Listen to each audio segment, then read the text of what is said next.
In 2019, I experienced the worst injury of my woodworking career, and it wasn't with a table saw. It was with an angle grinder. I experienced a powerful kickback while I was carving wood with a chainsaw-style blade. You can imagine what could happen if you let one of those get away from you. Well, I don't have to imagine. I have the scars to remind me. I shredded the back of my thumb, I removed part of the tip of my index finger, and I cut the tendon on my ring finger.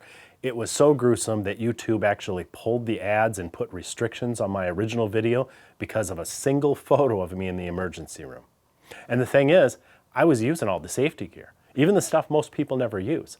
I had the side handle in place, I had a blade guard on, and I was wearing leather gloves, a leather apron, and a full face shield. And I still nearly lost my fingers, or a hand, or worse. And I'm not the only one. Angle grinders are consistently ranked among the most dangerous power tools, accounting for thousands of serious injuries every year, many of which happen to seasoned veterans who had previously used them for years without incident. But angle grinders are also essential tools for many jobs. Despite my injury, I still own and use an angle grinder. I don't want to get rid of the tool. I just want a better, safer version. So I started searching back in 2019. And since then, I noticed a problem. You see, some manufacturers do seem to be concerned with safety, and they may add some good safety features, but they ignore other safety features that I think are equally important. Or they put a lot into making the tool more safe, but they neglect the tool's performance, quality, or its general usability. I think the reason for these trade-offs is money. They're trying to keep the tool's cost below a certain price point, which they believe will make it more saleable. They don't think the average consumer will pay for an angle grinder that makes no compromises in safety, quality, or performance. But I disagree. I think there's a market for such a tool that frankly grows by the thousands inside these emergency rooms every year as folks like me walk out with stitches in my hand saying there's got to be a better way. So my search for that safer tool eventually led me to this. It's a German-made industrial quality angle grinder that was developed by 3M in Minnesota, and it was just released a few months ago. I don't believe it's ever been shown on YouTube before. But if you use an angle grinder at all, you need to know about this because it is not only one of the safest I've ever used, it may also be the best for several important reasons. But to understand what makes it special, you have to know just a little bit about why it exists in the first place. Back in 2009, 3M came up with a way to create tiny, precise, triangular-shaped grains of hard ceramic abrasive. They called it Cubitron 2, and simply put, it's like cutting with millions of tiny, sharp knives instead of the blunt rocks that make up regular sanding and cutting discs. It's so much more efficient that typical angle grinders can't keep up. According to 3M, this next generation abrasive technology needed a new generation of angle grinder technology to fully take advantage of its potential. Basically, the angle grinders were bogging down before the abrasives reached their cutting limit. So they spent years developing a new angle grinder that was not only better performing, but perhaps the safest on the market. We'll get to the performance stuff in a minute, but first I want to tell you about the safety features because I learned the hard way just how important those features are. The most important, the one that may have saved me months of pain and about $15,000 out of pocket in medical bills, is the anti-kickback control. This is what causes many of the worst angle grinder accidents. The disc binds on something and the tool is either jerked toward you or in my case ripped out of your hands and spun like a propeller towards your body. If this new grinder senses a sudden torque spike, such as from a binding disc, it instantly cuts power so the tool loses its torque and therefore its ability to kick back. At the same time, it applies an electronic blade brake to quickly stop the spinning disc. That blade brake is an important feature by itself, even just for general day-to-day use, because it keeps the disc from continuing to spin after you release the switch so you don't accidentally brush it against yourself or set it down on something before it goes to a stop. It's not an instant brake, but it definitely is quick enough to prevent an accident. They've also taken it a step further by adding drop control. This uses motion sensors inside the tool to detect a sudden uncontrolled drop or falling movement. At first, I thought if I dropped it, wouldn't the paddle switch release and turn off the tool anyway? Yes, but drops don't always involve letting go of the tool.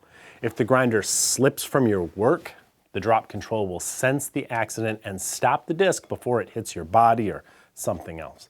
It also accounts for the possibility that you may drop it and have it land on its paddle switch, which could turn the tool back on. Another important safety feature is the soft start. If you've ever used a regular angle grinder, you know they often go from 0 to 10,000 RPM or more in an instant when you turn them on. And that sudden increase in torque can catch you off guard and cause you to jerk the tool, catch on something, or damage you or your work. The soft start system starts the tool more smoothly, applying torque more gradually. It gives you that extra second that you need to prevent an accident. Another feature that prevents accidents is the paddle switch. Grinders with simple on-off switches stay on even if you lose control because of a kickback, a drop, or some other unexpected event. They also require you to take your hand off the side handle to turn the tool off, and in heavy cutting and grinding situations, that could be a bad idea. A paddle switch activates the tool from the body. It turns on only when you have a firm grip and full control, and it turns off automatically if you lose that grip. When combined with a blade brake, it makes for a much safer tool. And finally, this particular grinder has restart protection. That means if you accidentally pull the cord out of an outlet, or if the power goes out and then comes back on, that's going to happen in many situations, the tool won't automatically come back on with it. You have to release the switch and then re-engage it. Same thing if one of the other safety features is activated.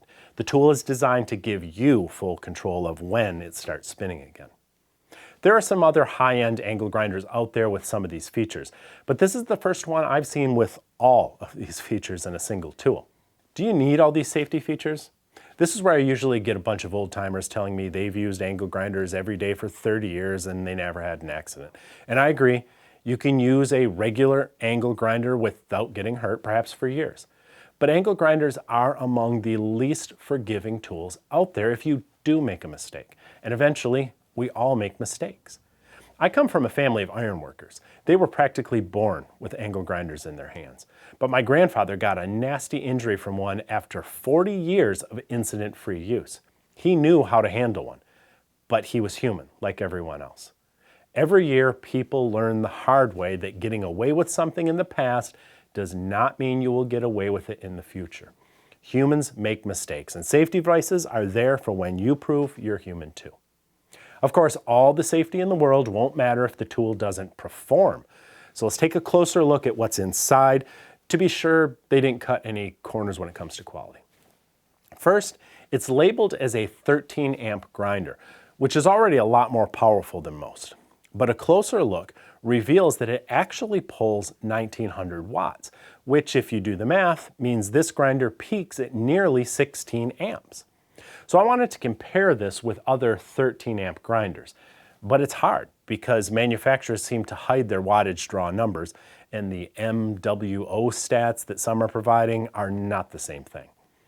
But it appears that most 13 amp angle grinders pull 1500 watts or so, meaning that they may peak at 13 amps, but they run below that.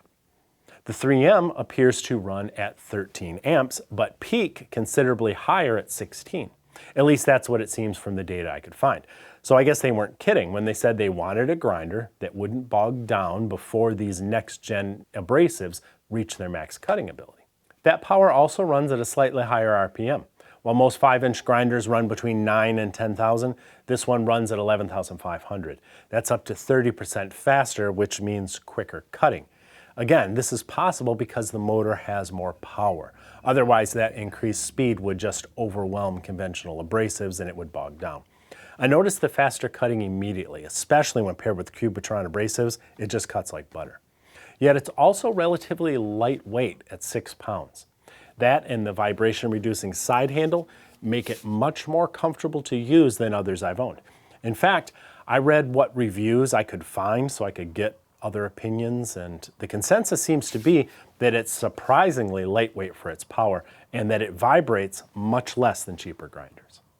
As a woodworker who only occasionally works with metal, I don't beat the crap out of angle grinders, but I like good tools. And the quality of this one is obvious from the start. It's exactly what I would expect from 3M because they make their tools for industrial use. They only occasionally release them for regular folks like you and me.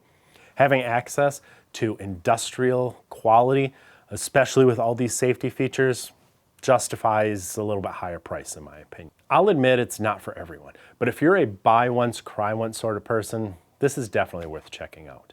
And if you are interested, use the link below to Taylor Toolworks. They're a small business in Missouri that I've worked with for years because they're just worth supporting. They stand behind their products like good businesses used to. And that's what you want, especially with a higher priced tool like this. They also support this channel, including sponsoring this video.